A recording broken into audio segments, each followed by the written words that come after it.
Hey there, in today's video we're talking about how you can make money from home by selling fruits, vegetables, and houseplants or flowers. Let's get into it.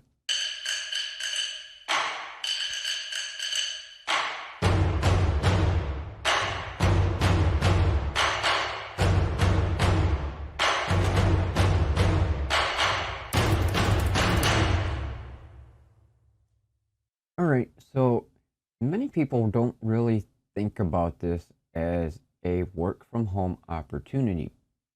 And in my opinion, they should, because this is something that is somewhat passive, but not entirely, because it does require you to maintain them. However, it can still, in a sense, be a passive kind of thing because of it being a work from home instance.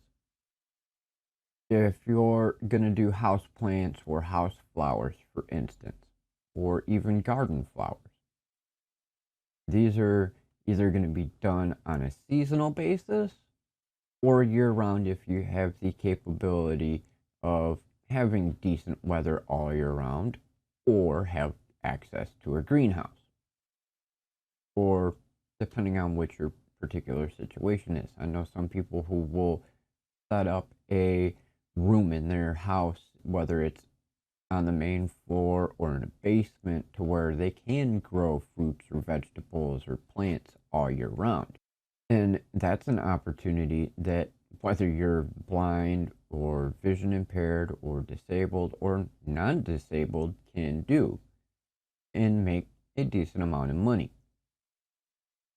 And why do I say this? Because, well, if you're going to do, we'll say, flowers, for instance, like I said, you can do them all year round if you live in an area where you have decent weather or have access to a greenhouse or a setup like that to go all year round. Either way, you have the ability to basically have a passive stream of income because, okay, what may cost you a couple bucks at the most to get some seeds. Your biggest cost after you're getting your seeds is going to be watering them, maintaining them, trimming them. Whether you're going to have them in small pots or bigger pots, or whether you're just going to do seedlings and be able to sell those.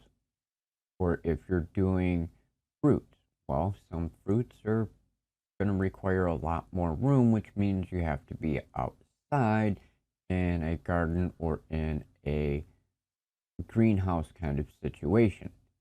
Same thing with vegetables. Some of them require a lot of space and can't necessarily be done inside of a small room in a house. But other than the cost of buying the seeds to get them started, the only other true expense is going to be what you store them in to sell them, and your time in watering them, maintaining them, trimming them, going through and making sure that there's no bugs or anything getting to them, taking care of weeds that might be growing around them, stuff like that. It's not that difficult. And then once you get them to the size that you're going to sell them at, how are you going to sell them? That's where it can become a little bit more expensive depending on which route you want to go. For an example is, okay, we'll say that you're doing fruits and vegetables at home in a garden. You can either A, have a sign out in your yard stating that you're going to be selling them. B, you can go to like a farmer's market, which will cost you a little bit because now you're going to have transportation to and from, which is going to cost you for gas money, things like that. And in the case of those who are unable to drive, that means you're going to need somebody's help to drive, which means either a family friend or a relative or Uber or something like that to be able to travel to the different locations, whether you're going to a flea market and trying to sell, whether you're going to a farmer's market, or maybe your community has a dedicated place for all year round for a community center where they do things like that. Like Grand Rapids has the downtown market, and it is just a glorified farmer's market inside of a building that operates all year round, which has the farmer's market area, a cafeteria, live event venues, live entertainment, stuff like that. And in which case, you can go to places like those and be able to sell your fruits, vegetables, flowers, houseplants, whatever it may be. Another option besides going to farmers markets and things like that is you can list them on a website like Facebook or Etsy or Shopify or anything like that and be able to list them for sale there. But then you have the additional cost of shipping if you're going to do something like that. Or you can state that these are only sold in person. That means the person is going to have to come to you to be able to get that product.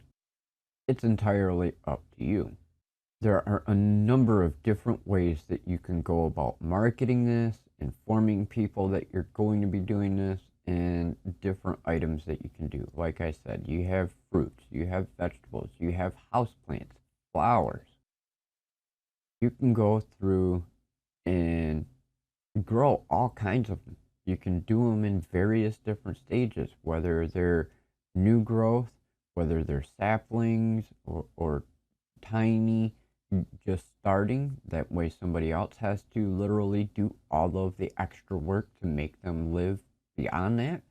Or you can already have them fairly good and started to where instead of it being just a little itty bitty thing, it could be a 12-inch tall stem that's already grown over the past 6 months, 8 months, whatever, and just needs to be transplanted to a bigger pot or outdoors or whatever to continue growing and then blooming. Another option is, like I said, to have a garden out in your yard or a greenhouse, and then you can have a variety of the different things in the different stages. That way you've got the new growth where it's literally just starting and germinated and just popping up out of the dirt, which is going to require the customer to do everything for growing them. Or you can have the next stage up to where it's a 4 to 12-inch plant that is already started, got good roots going, and just needs that little bit more tender love and care to be able to continue growing and be able to produce whatever flower, fruit, or vegetable it's going to be. Or you can go to the next step and have it at the next stage where it is already pretty much at a full growth and producing what that customer wants, whether it's a squash plant, or maybe it's a stalk of corn, or maybe it's a hibiscus or a rose plant, something like that, to where it's already starting to be able to produce, and all they have to do is take what you've started for them and almost finished and then transfer it to their house, to a different pot, or to their garden and continue growing. And then you can charge them anywhere between, $5-10 for a little sapling and $20 and up for a bigger plant. I know a few people, my mother included, who will grow houseplants and then she'll start new ones by taking little cuts of the one and replanting it for it to start sprouting the next batch. And then you could take one of those that's already been growing for a while and sell it, or she could take the new one that is just starting and sell that. There are a variety of ways to do it. So I hope you found this video helpful. If you have any questions, by all means, feel free to drop them down below and I'll get back to you as soon as possible. Hope you have a great day or evening, and we'll see you in the next episode.